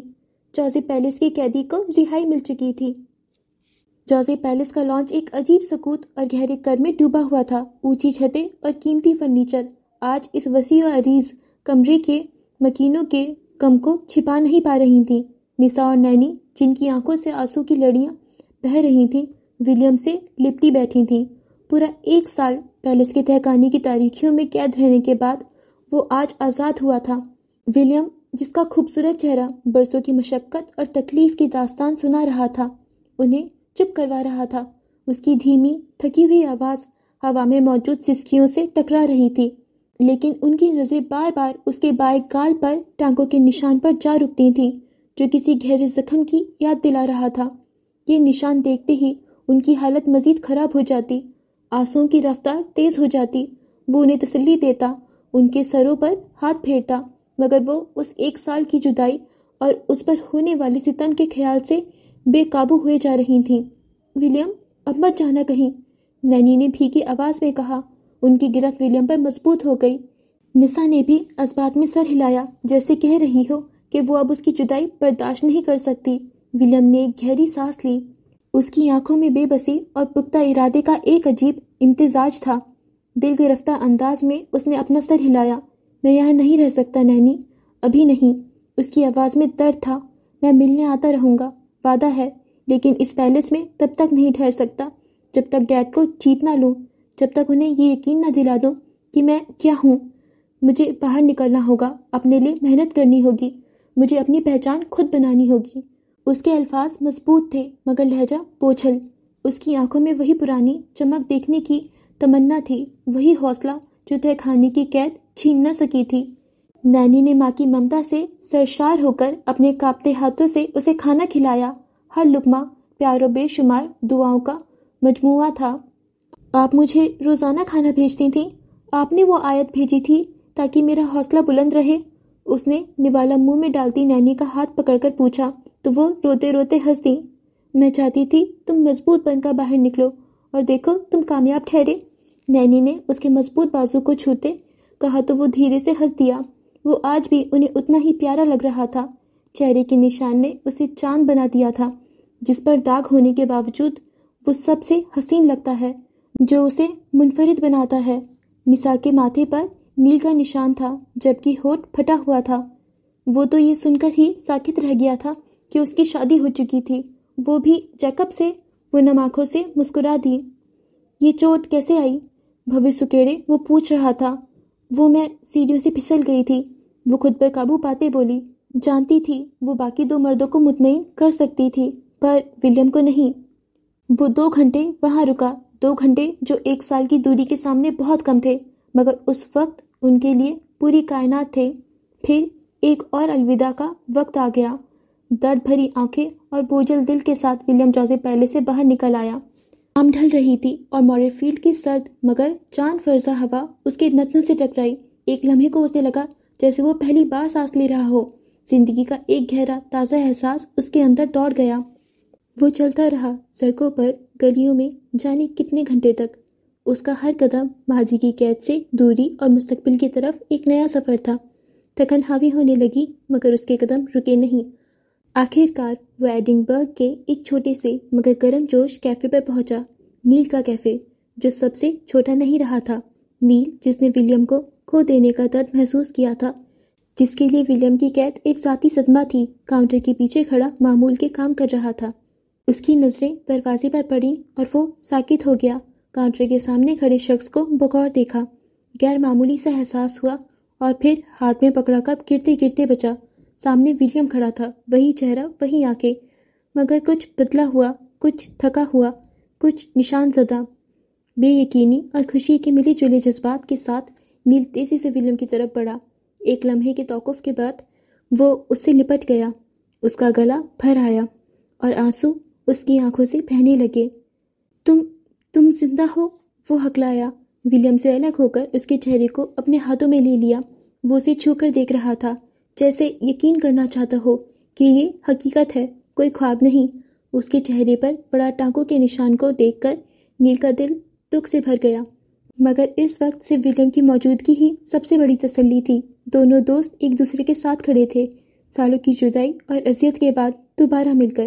نیل کے لیے یہ سال کی کیا، زندگی کی سب سے بڑی خوشخبری تھی۔ یہ منظراب سٹرلنگ کی ایک پرسکون گلی کا تھا، عیسیٰ ماموں کا چھوٹا سا کمرہ جہاں سادگی اور سکون نے ڈیرا ڈالا ہوا تھا، آج ایک خاص نور سے منور تھا۔ عصر کی نماز ادا کی جا رہی تھی۔ ایک مصلی پر عیسیٰ ماموں تھے اور دوسرے پر ولیم۔ ولیم کی حالت اب اس رات سے کہیں بہتر تھی جب وہ نڈھال اور تھکا ہوا نیل کے کیفے پہنچا تھا۔ بال سلیقے سے بنے ہوئے تھے، چہرے پر ٹاکو کا نشان اب بھی تھا، مگر اب وہ تکلیف دہ زخم نہیں بلکہ ایک امتحان سے گزرنے والے شخص کی نشانی لگتا تھا۔ جسم صاف ستھرا اور ایک ایسی مہک آ رہی تھی جو کسی عطر کی نہیں بلکہ ایمان اور سکون کی تھی۔ 1 سال بعد عیسیٰ ماموں کے ساتھ یہ اس کی دوسری نماز تھی۔ پہلی نماز قید ہونے سے پہلے ان کے ساتھ ادا کی تھی۔ آج کی نماز میں ایک طویل تاریک سفر کے بعد اطمینان اور شکر کا احساس تھا۔ عیسیٰ ماموں جانتے تھے کہ ولیم ایک دن ضرور لوٹے گا، انہیں اس کی روح کی مضبوطی پر یقین تھا۔ سلام پھیرنے کے بعد دونوں مصلوں پر بیٹھے کچھ دیر ذکر کرتے رہے تھے۔ پھر عیسیٰ ماموں نے مڑ کر ولیم کو دیکھا، ان کی آنکھوں میں بے پناہ محبت، فخر اور اطمینان تھا۔ وہ اٹھے اور ولیم کو ایک بار پھر سے گلے لگا لیا۔ یہ گلے ملنا صرف جسموں کا ملنا نہیں تھا، بلکہ 2 روحوں کا روحانی سفر میں ایک دوسرے کو پہچاننا تھا۔ عیسیٰ ماموں نے اسے خود سے الگ کیا، اپنے کانپتے ہاتھوں سے ولیم کے چہرے کو چھوا۔ ان کی آواز جذبات سے بھاری تھی۔ معرفت کا تاج تم نے سجا لیا ہے ولیم، تم سے بڑا شہنشاہ کوئی نہیں۔ دنیا کے تخت عارضی ہوتے ہیں، دلوں پر بادشاہی آبدی ہے۔ ان کی آنکھوں میں نمی تھی، ولیم کی آنکھیں بھی نم ہو گئیں۔ اس نے جھک کر عیسیٰ ماموں کے دونوں ہاتھ تھام لیے، وہ ہاتھ جنہوں نے اسے زندگی کی تاریکیوں میں راستہ دکھایا تھا۔ آپ نہ ہوتے عیسیٰ ماموں تو شاید میں یہ راستہ کبھی طے ہی نہ کر پاتا۔ یہ آپ کی دعا اور رہنمائی ہے جس نے مجھے سنبھالے رکھا۔ اس کی آواز عقیدت اور تشکر سے لرز رہی تھی۔ ان کی گفتگو مختصر تھی مگر اس میں وہ گہرائی تھی جو برسوں کی تعلق اور روحانی رشتے سے پیدا ہوتی ہے۔ کمرے میں موجود سادگی اور سکون ان کے پاکیزہ رشتے کی گواہی دے رہے تھے۔ اس کا ایمان بدل گیا تھا، پہلے سے مضبوط ہو گیا تھا، پر عیسیٰ ماموں کو وہ اب بھی پہلے والا ولیم لگا جو ہنس ہنس کر اپنے باپ کی حالت کا بتا رہا تھا، جو انہیں بتا رہا تھا وہ مکہ مار کر جارج کی ناک پھوڑ آیا تھا، اور مزید بتا رہا تھا کہ اسے مسٹر جوزف سے اپنے ڈاکیومنٹس حاصل کرنے ہوں گے تاکہ وہ پاکستان جا سکے، اور یہ تبھی ہوگا جب وہ انہیں جیت لے گا، اور اسے یہ جلد از جلد کرنا ہوگا۔ نہ تو وہ خود کو نیک اور مومن سمجھتا تھا اور نہ اس کے ساتھ والے۔ اگر اس کے اندر سے وہ نرمی نکال دو جو ابھی نظر آ رہی تھی تو وہ اپنی جسامت اور اپنے چہرے کے اس نشان سے کسی مافیا ٹیم کا سرگنا گنڈا لگتا تھا، لیکن سچ شکر کہ اس کی وہ نرمی قائم رہی۔ نیل کیفے ایڈنبرگ کے ایک سرد مگر مانوس دن میں نیل کے کیفے کے اندر ایک دھیمی سی گرمی اور کافی کی جانی پہچانی مہک پھیلی ہوئی تھی۔ کیفے کا ایک نسبتاً پرسکون گوشہ جہاں کھڑکی سے باہر کی رمجھم بارش کا دھندلا منظر نظر آ رہا تھا، نیل اور ولیم کا مسکن بنا ہوا تھا۔ آمنے سامنے بیٹھے نیل کے چہرے پر معمول کی چمک تھی مگر ولیم کی نظریں میز پر ٹکی تھیں۔ اس کے چوڑے کندھے قطرے جھکے ہوئے تھے جیسے کسی بوجھ تلے ہوں۔ ولیم نے بہت آہستہ سے، جیسے الفاظ کا چناؤ کر رہا ہو اور ان کی تپش محسوس کر رہا ہو، اپنی بات شروع کی۔ اس کی آواز دھیمی تھی مگر اس میں ایک عجیب سی بے بسی اور فیصلہ جھلک رہا تھا۔ میں مزید تم پر یا عیسیٰ ماموں پر بوجھ نہیں بن سکتا، مجھے اپنے پیسے کمانے ہوں گے۔ میں سوچ رہا ہوں یہاں تمہارے ساتھ کام کروں، میرا مطلب ہے نوکری۔ ولیم کے آخری لفظ نیل کے کانوں میں پگھلے ہوئے سیسا کی طرح اترے۔ اس کے چہرے پر جو لمحہ بھر پہلے تک پرسکون تھا اچانک غصے اور شدید عدم یقین کی لہر دوڑ گئی۔ اس کی آنکھیں پھیل گئیں اور آواز اونچی ہو گئی۔ کیا کہا تم نے؟ اس نے تقریباً چیختے ہوئے کہا۔ تم میرے کیفے پر ایک معمولی نوکری؟ اس کا لہجہ اس صورتحال کو قطعی طور پر مسترد کرنے والا تھا۔ ولیم، میں یہ سن بھی نہیں سکتا، میں یہ برداشت نہیں کر سکتا۔ نیل کے لیے یہ محض ایک نوکری کا سوال نہیں تھا، یہ ولیم کے شایع نشان نہ ہونے کا احساس تھا جو اسے تڑپا رہا تھا۔ ولیم نے اپنی جھکی ہوئی نظریں اٹھائیں، اس کی آنکھوں میں مجبوری صاف دکھائی دے رہی تھی۔ نیل، مجھے کہیں نہ کہیں تو کام کرنا ہی ہے، میں پوری عمر ہاتھ پر ہاتھ دھر کر نہیں گزار سکتا۔ اس نے اپنی بات جاری رکھی، اس کی آواز میں تلخی شامل ہو گئی۔ ویسے بھی مجھے باہر کہیں مزدوری کرنی ہی پڑے گی کیونکہ میرے سارے ڈاکیومنٹس، میرا پاسپورٹ، میری ڈگری، سب کچھ ڈیڈ کے پاس جوزف پیلس میں قید ہے۔ اس نے ایک ٹھنڈی سانس لی۔ جب تک ڈیڈ مجھے آزادی نہ دیں وہ مجھے نہیں مل سکتے، اور بغیر کاغذات کے تم جانتے ہو حالات کیسے ہیں، میں کہیں جاب نہیں کر سکتا۔ پھر اس کی آواز میں ایک التجا شامل ہوئی، ایک ایسی بات جو اس کے دل کے قریب تھی۔ لیکن نیل، مجھے خوشی ہوگی اگر میں تمہارے ساتھ مل کر کام کروں۔ مجھے یقین ہے کہ مجھے کہیں اور مزدوری کرنے سے اتنا اچھا نہیں لگے گا جتنا تمہارے ساتھ یہاں کام کر کے لگے گا۔ ولیم کے یہ الفاظ اس کی آنکھوں میں موجود سچائی اور اس کی آواز میں چھپا خلوص نیل کے غصے پر برف بن کر گرا۔ اس کے چہرے کی سرخی غصے سے بدل کر ایک گہرے دکھ اور افسوس کی عکاسی بن گئی۔ اس کی آنکھوں کے کناروں پر نمی ابھر آئی جیسے کوئی دردناک سچائی اسے چھو گئی ہو۔ اس لمحے اس کے ذہن میں مسٹر جوزف کی پرشکوہ اور طاقتور شخصیت گھوم گئی، وہی Mr Joseph star light studio کے مالک جن کی نئی فلم کی پروڈکشن شہر بھر میں دھوم دھام سے چل رہی تھی، جن کا نام عزت اور رتبے کی علامت تھا، اور ان کا بیٹا جو ان سب کو چھوڑ کر اپنی ایک الگ پہچان بنانے نکلا تھا، آج اس حال کو پہنچ گیا تھا کہ اسے زندگی گزارنے کے لیے ایڈنبرگ کے ایک کیفے پر معمولی نوکری مانگنی پڑ رہی تھی۔ یہ تصاد نیل کے دل میں ایک تیر کی طرح پیوست ہو گیا۔ ایک بیٹا بلندیوں کو چھو رہا تھا اور دوسرا زمین کی خاک چھان رہا تھا۔ ہاں، یہ ایک الگ بات تھی کہ یہ خاک اس نے خود چنی تھی۔ ولیم کی آخری بات کہ اسے نیل کے ساتھ کام کرنا اچھا لگے گا نیل کے دل کو پسیج گئی۔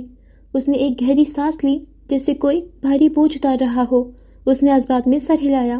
الفاظ کے بغیر اس نے ولیم کی پیشکش قبول کر لی۔ ولیم کے چہرے پر ایک ہلکی سی پرامید مسکراہٹ نمودار ہوئی۔ یوں ایک اور نئے سفر کا آغاز ہوا۔ ولیم نے نیل کے کیفے پر کام شروع کر دیا۔ یہ ان دونوں کے لیے ایک نیا باب تھا۔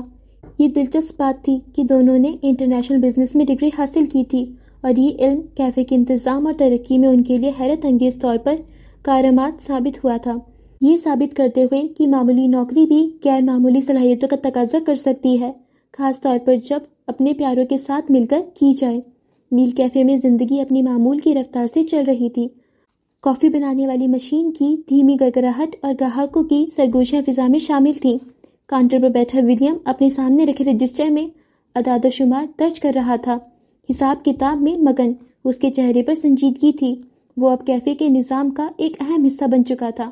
اسی لمحے دروازے سے ایک لڑکی داخل ہوئی۔ اس کا لباس بغیر کسی تکلف کے سادہ تھا، شاید جینز اور ایک عام سی جیکٹ۔ اس نے ایک عام سی کیپ کو سر پر گہرا جما رکھا تھا اور چہرے کو احتیاط سے ماسک میں چھپایا ہوا تھا۔ اس کا انداز ایسا تھا جیسے وہ پہچانی جانے سے گریز کر رہی ہو۔ وہ کیفے میں داخل ہوتے ہی ادھر ادھر دیکھے بغیر سیدھا کاؤنٹر کی طرف بڑھی اور ولیم کے سامنے آ کر کھڑی ہو گئی۔ ولیم نے رجسٹر سے نظریں اٹھائیں۔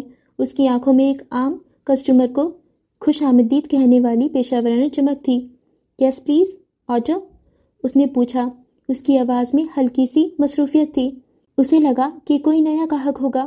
لڑکی نے کوئی جواب نہیں دیا، بس ساکت کھڑی رہی۔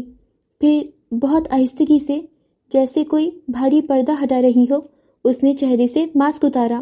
ماسک اتارتے ہی ولیم کے ہاتھ میں پکڑا پین وہیں جم گیا۔ اس کی آنکھیں حیرت سے پھیل گئیں۔ سامنے کھڑی لڑکی کی آنکھیں، ان کا نیلا رنگ، یہ کوئی عام آنکھیں نہیں تھیں۔ یہ آنکھیں اس کے لیے جانی پہچانی تھیں۔ یہ آنکھیں جینی رابرٹ کی تھیں، وہی جینی رابرٹ جو مسٹر جوزف کی جلد لانچ ہونے والی فلم کی کامیاب ترین اداکارہ تھی، جس کی شہرت کا سورج آج کل نصف النہار پر تھا۔ وہی جینی جس کا نام کہیں نہ کہیں اس کی قید کی وجہ سے بھی جڑا ہوا تھا۔ جینی کی نیلی آنکھیں سیدھا ولیم کی کتھئی آنکھوں میں دیکھ رہی تھیں۔ ان آنکھوں میں دنیا بھر کی شہرت کے بجائے ایک عجیب سی بے چارگی اور خوف بھرا تھا۔ اس کا وجود ہولے ہولے لرز رہا تھا، بہت معمولی سا، مگر ولیم نے اسے محسوس کیا۔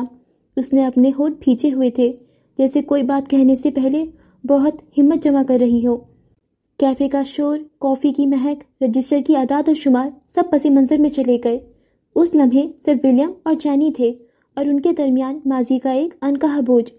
پھر جینی نے بہت دھیمی، تقریباً سرگوشی جیسی آواز میں، اس کی آواز میں کوئی فرمائش نہیں بلکہ التجا تھی، آرڈر میں آپ کے کچھ منٹ مل سکتے ہیں؟ ولیم لمحے بھر کے لیے ساکت رہا۔ جینی رابرٹ، جس کی فلم کے چرچے ہر زبان پر تھے، جس کے پوسٹرز ایڈنبرگ کی ہر گلی، ہر دیوار پر چسپاں تھے، جو گلیمر اور کامیابی کی علامت تھی، وہ ایک عام انسان کی طرح ایک کیفے کے کاؤنٹر پر کھڑے ہو کر اس سے، جو اب ایک آرڈر ٹیکر کا کام کر رہا تھا، چند منٹ مانگ رہی تھی۔ یہ تضاد اتنا گہرا تھا کہ ولیم کے چہرے پر ایک نرم سی مسکراہٹ پھیل گئی۔ یہ حیرت کی یا شاید اس غیر معمولی صورتحال کی مسکراہٹ تھی۔ جینی اس کے گال کے اس نشان کو دیکھتی رہی جو اس کے قید و بند کے مصائب بیان کر رہا تھا۔ ہاں بالکل، ولیم نے جلدی سے کہا۔ اس نے رجسٹر بند کیا اور جینی کو اشارہ کیا۔ ہم اس طرح بیٹھتے ہیں جہاں کوئی ہمیں دیکھے نہیں۔ وہ دونوں کیفے کے اس پرسکون کوشے کی طرف چلے گئے جہاں ولیم اور نیل اکثر بیٹھا کرتے تھے۔ یہ جگہ نسبتاً پوشیدہ تھی، جہاں اسے باقی کیفے کا منظر تو نظر آتا تھا، مگر کوئی باہر سے یا اندر سے آسانی سے نہیں دیکھ سکتا تھا۔ اسے بھی جینی کی پوزیشن کا خیال تھا۔ وہ بیٹھے، چند لمحوں کی خاموشی چھائی رہی جو بہت کچھ کہہ رہی تھی۔ پھر جینی نے اپنا ہاتھ اپنی جیکٹ کی جیب میں ڈالا اور ایک طے کیا ہوا کاغذ نکالا۔ اس نے کاغذ ولیم کی طرف بڑھایا۔ ولیم نے کاغذ لیا، اس کی طے کھولی۔ ایک لمحے کے لیے اس کی سانس تھم گئی۔ یہ اس کی سب سے قیمتی امانت تھی، اس کا نکاح نامہ جو اس نے جینی کے پاس بطور امانت رکھوایا تھا، اس یقین کے ساتھ کہ وہ اس کی حفاظت کرے گی، اور آج جینی اس امانت کو لوٹانے آئی تھی۔ ولیم نے کاغذ کو تھاما، اس کا وجود اب بھی جینی کی نیلی آنکھوں کے سامنے کانپ رہا تھا۔ یہ اس نے کہنا چاہا، پھر اس کی آواز رند گئی۔ جینی نے اس کی آنکھوں میں دیکھا اور وہ سوال پوچھا جو شاید عرصے سے اس کے ذہن میں تھا۔ تمہیں مجھ پر اتنا بھروسہ کیوں تھا کہ تم مجھے اپنی امانت حفاظت کے لیے دو گے؟ اور میں اس کی حفاظت کروں گی۔ جینی کی نیلی آنکھوں میں آنسوؤں کی نمی ابھر آئی۔ اس نے اپنے ہونٹوں کو ایک بار پھر بھینچا جیسے خود کو روک رہی ہو۔ بس مجھے بھروسہ تھا۔ ان دو الفاظوں میں کتنی گہرائی تھی، کتنی انکہی کہانیاں تھیں۔ کچھ دیر اور خاموشی رہی، پھر جینی نے، جس کی آنکھوں میں اب بھی نمی تھی، ایک اور سوال پوچھا۔ یہ سوال ایک خوف، ایک شک اور ایک امید کا ملاپ تھا۔ تمہیں یقین ہے جب تم پاکستان جاؤ گے تو تمہاری بیوی کسی اور کی نہیں ہو چکی ہوگی؟ یہ سوال سیدھا ولیم کے دل پر لگا۔ اس کی آنکھوں میں فجر کی تصویر گھوم گئی۔ اس نے ایک گہری سانس لی، جیسے اپنے اندر کی ساری طاقت جمع کر رہا ہو۔ اس کے چہرے پر ایک عجیب سا سکون اور مضبوط ایمان کا تاثر ابھرا۔ اس نے جینی کی آنکھوں میں دیکھا اور بہت یقین سے کہا، میں جب قید میں تھا تب بھی، اور اب جب میں باہر ہوں، میں صرف ایک دعا کرتا ہوں۔ اس کی آواز میں محبت، انتظار اور ایمان کی گہرائی تھی۔ میں اللہ سے بس یہی مانگتا ہوں کہ اسے میری رکھنا۔ اس نے لمحے بھر کے لیے توقف کیا، جیسے دعا کے الفاظ کو محسوس کر رہا ہو۔ بس تب تک جب تک میں خود اس تک نہ پہنچ جاؤں۔ اس نے ایک درد بھری مگر پرسکون مسکراہٹ کے ساتھ اپنی بات مکمل کی۔ اس کے بعد اس کی مرضی، وہ جسے چاہے چنے۔ ولیم کے یہ الفاظ، اس کا ایمان، اس کی دعا کی سچائی جینی کے دل کو چھو گئی۔ اس کی نم آنکھوں میں ایک کرن چمکی۔ وہ ایک دل گرفتہ مسکراہٹ مسکرائی، وہ مسکراہٹ جس میں درد بھی تھا اور ولیم کے لیے ایک گہرا احترام بھی۔ اس لمحے کیفے کا پرسکون گوشہ ان دونوں کے جذباتی اعترافات اور ایک دوسرے پر رکھے گئے انمول بھروسے کا گواہ تھا۔ اوکے فرینڈز، تو اسی کے ساتھ ہم قسط نمبر 14 کا پارٹ 3 یہیں پہ اینڈ کرتے ہیں۔ اس کا 4تھ پارٹ جو آئے گا اس میں ہمارا 14th ایپیسوڈ پورا ہو جائے گا، تو ہم آگے کا کنٹینیو نیکسٹ پارٹ میں کریں گے۔ سو فرینڈز، یہ والا ایپیسوڈ بہت زیادہ انٹرسٹنگ ہے اینڈ اتنا مزہ آ رہا ہے۔ فائنلی ایک تو ولیم کو رہائی مل گئی۔ آبویسلی مسٹر جوزف نے اس کو پوری طرح سے آزاد تو نہیں کیا، اس کے ڈاکیومنٹس انہوں نے اپنے پاس رکھ رکھے ہیں اور وہ ابھی پاکستان نہیں جا سکتا، وہ کہیں موو نہیں کر سکتا۔ سو یہ بات تو تھوڑی بری ہے، بٹ پھر بھی ولیم ایٹ لیسٹ اس تہہ خانے سے تو باہر آیا، اس ڈارک روم سے جہاں اس کو کچھ ڈھنگ سے دکھائی نہیں دیتا تھا، کوئی ایسے پراپر ہوا نہیں تھی، سب کچھ ایسے بندھا ہوا تھا وہ بیڑیوں سے، اور اس کی مطلب بالکل سکون بھی نہیں تھا اس کے پاس، اور کسی سے مل نہیں سکتا تھا، کسی سے بات نہیں کر سکتا تھا پراپرلی، اس کو کھانا نہیں دیا جا رہا تھا۔ سو فائنلی اس کو ان سب تکلیفوں سے تھوڑی سی ریلیف ملا۔ آئی نو ولیم کو فجر سے ملے پاکستان جانا تھا اور ہم سب بھی اسی مومنٹ کا انتظار کر رہے تھے، بٹ ایٹ لیسٹ ابھی فی الحال کے لیے تو ولیم کو اس تہخانے سے نجات ملی، وہ وہاں سے باہر آ پایا، اور ایٹ لیسٹ وہ اپنے دوست نیل سے، عیسیٰ ماموں سے، نینی سے اور نسا سے تو مل پایا، یہ بہت اچھی بات تھی۔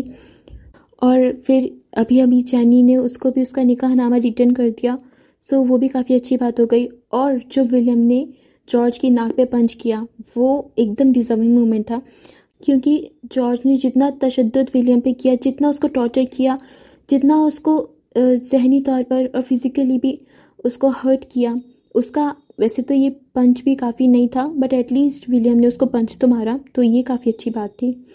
اینڈ اس ایپیسوڈ میں ایک بہت اچھا مومنٹ تھا جو نینی کی اسٹوری کا تھا، کہ نینی نے اسلام قبول کیا تھا، بٹ بیچاری نینی اپنی فیملی کی وجہ سے، ان کے ذہنی دباؤ کی وجہ سے یا فزیکل ٹارچر کی وجہ سے وہ نہیں سہ پائیں اور انہوں نے اسلام چھوڑ دیا آبویسلی، بٹ پھر بھی انہوں نے اپنی زندگی کا ایک بہت بڑا فیصلہ کیا تھا جب انہوں نے اسلام قبول کیا، اور وہ اسلام کی راہ پہ چلنا چاہ رہی تھیں، بٹ ان کی فیملی نے ان کو نہیں سپورٹ کیا۔ بٹ جب ولیم نے اسلام قبول کیا اور وہ اس راہ پہ چل رہا تھا تو نینی نے اس کو سپورٹ کیا، سو یہ بہت اچھی بات تھی۔ اور انہوں نے جس طریقے سے ساری باتیں مسٹر جوزف کے دماغ میں ڈالیں، آبویسلی مسٹر جوزف سدھریں گے تو ہیں نہیں، وہ ان کے دماغ میں پتہ نہیں کیا ہے، انہوں نے اپنے آپ کو کون سا شہنشاہ سمجھ رکھا ہے اس دنیا کا، ویسے تو وہ ہے ڈریکولا ہی، انہوں نے اپنے آپ کو پتہ نہیں کیا سمجھ رکھا ہے، خود کو وہ نہ جانے کیا سمجھتے ہیں، اور دوسرے پپٹس ہیں ان کے لیے کہ ان کی انگلیوں پہ ناچیں،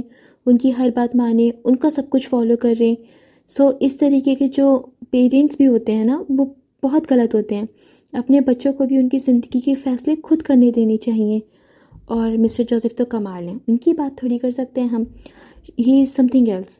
ان کو کیا بولیں، وہ کسی کے سننے والے تو ہیں نہیں. انہوں نے اپنی تینوں بچوں کی زندگی میں پورا طوفان لیا ہے، ان کی زندگی کو الجھا کے رکھ دیا.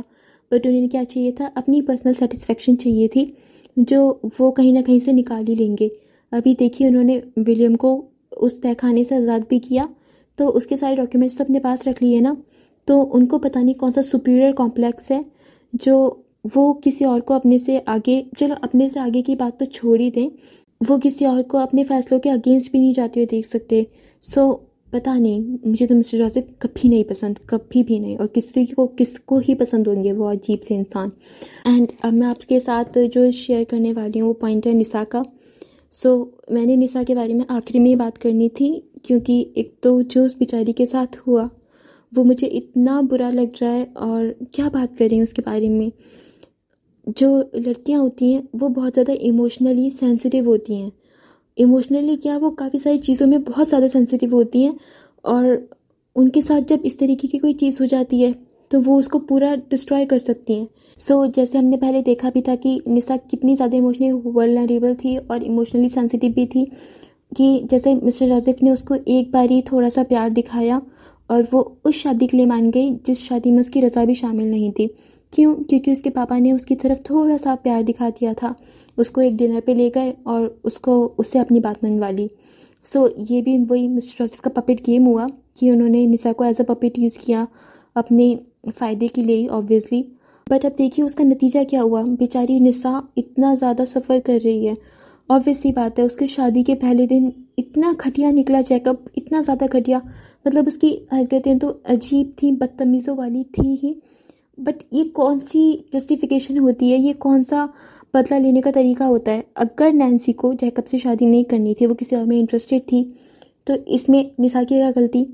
اگر مسٹر جوزف مسٹر ایلبرٹ سے زیادہ سکسیزفل تھے، ان کا بزنس، ان کا پروڈکشن ہاؤس زیادہ اچھا جا رہا تھا، تو اس میں نساء کی کیا غلطی؟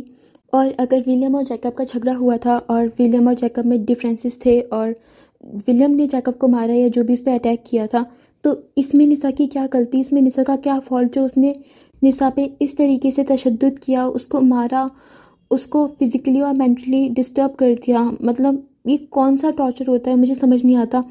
وہ دنیا کے سب سے گھٹیا ترین مرد ہوتے ہیں جو اپنی بیویوں پہ، اپنی بیٹیوں پہ یا اپنی بہنوں پہ ہاتھ اٹھاتے ہیں، ان کو فزیکلی اور مینٹلی ڈسٹرب کرتے ہیں، بیکاز ان کا ہاتھ اٹھانا کسی بھی ایکشن کو جسٹیفائی نہیں کرتا. اگر ان سے کوئی غلطی ہو گئی ہے یا کچھ بھی ایسا ہو گیا ہے کہ ٹھیک ہے، جس کو آپ نیگلیکٹ نہیں کر سکتے ہیں، اگر بیویوں نے ان کی نافرمانی کری ہے، بیٹیوں نے، بہنوں نے، تو آپ ان کو مارو گے.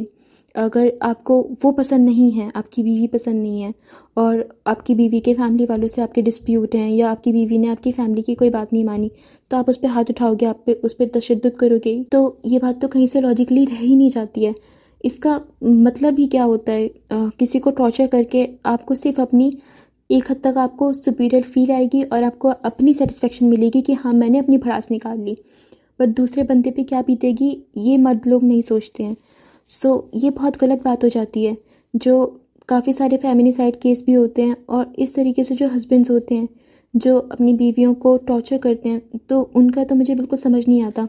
اور یہی ہوا بیچاری نساء کے ساتھ.